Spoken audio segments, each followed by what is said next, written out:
Welcome everyone, welcome. So tonight's live is about Trump's got this plan in terms of, is he after the Canadian gold? Is that why he wants to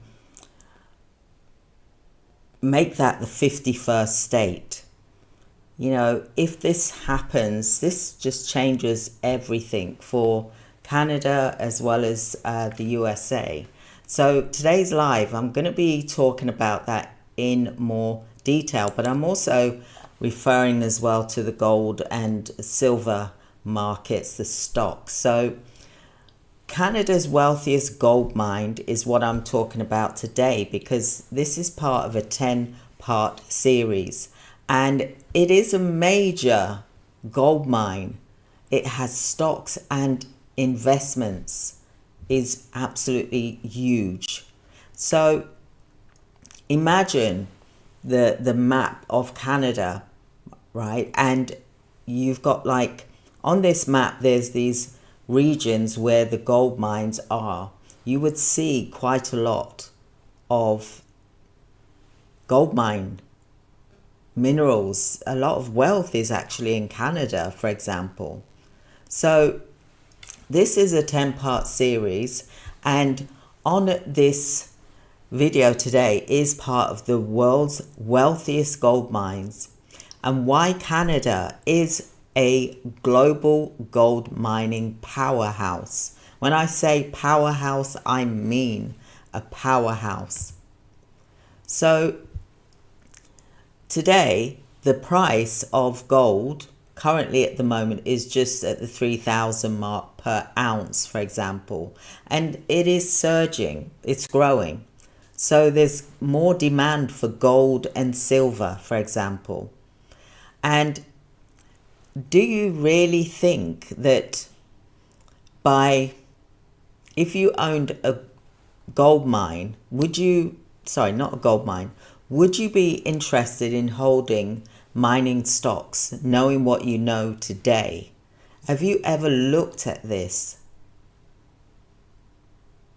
So welcome, my name is Christine Crowell, and today I am covering a 10-part series where I'm talking about the world's wealthiest gold mines and silver mines as well.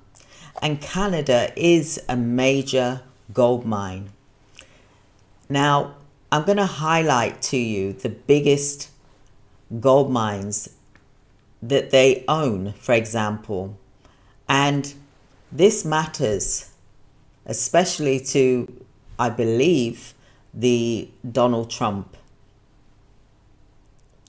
Now I'm going to list these mines. There's the Canadian Malartic, Quebec. That is one of the mines, for example, and it is one of the largest open pit mines, and it is critical to Agnico Eagle's portfolio. So you can see, you're going to start to see the reasons why, you know, Canada wants to be its own country, and it's done well for so long, and they also seem very friendly, kind people as far as I'm concerned, and that's just my personal opinion. But the second mine also is called the Detour Lake, for example, and that's in Ontario. It's called Agnico Eagle. So this, imagine, right, if you was looking at this from a satellite view image, you would see the Detour Lake mine from that image, for example. So the investments here is that there is strong expansion here, which makes it a much-watched stock. The third mine is Barrick Gold. And this is, imagine again the visual of the footage where you're looking at the Hemlo gold production. So one of Barrick's longest running gold mines. Now remember I mentioned about Warren Buffett, how he invested in Barrick Gold, for example. The fourth one is it's called Musselwhite Ontario New Mount. Again, underground minage that happens here, and you can just imagine that as well. So part of this is that it is a premium Canadian asset. They've got lots of assets that is worth a lot of money, a lot of income, a lot of wealth, a lot of growth. The next one, number 5, is the Bruce Jack, which is the British Columbia New Crest New Mount, for example. And this is high-grade gold rock samples.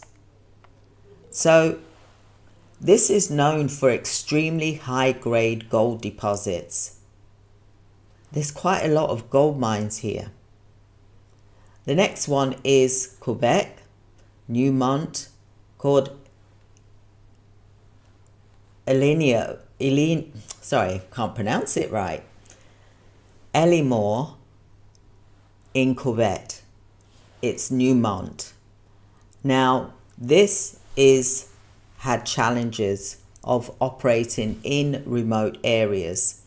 And I believe that when I spoke about Australia, Kalgoorlie, for example, that was a remote area, and that was challenges that they were facing. And that's why I believe they built the community, so that people wanted to move closer there, and it created jobs, and it helped schools, it helped the community, for example. So maybe this is possibly what's lacking here, that there's challenges of operating in those remote areas. Like, for example, Kalgoorlie, it was really hot. So, working out in really extreme heat can be very difficult, for example. So they built a community. The next one is Macassa, Ontario, and this is the Agnico Eagle, for example, one of Canada's richest gold veins that exist here. The next one is Maladine non-vault, for example, and this is also the Agnico Eagle, for example. So the talking points here is that the future of mining is in non-vault, for example. So look out for that. Mining stocks, we need to look out for that, because as you can see, let's be honest here. Let's truthfully be honest here. There is all of these governments, they're all racing for gold and silver, aren't they? They're not chasing cash, because the currency is devalued so much because of inflation, etc. But they know with gold and silver it holds its price. So why shouldn't you have a piece of that pie too?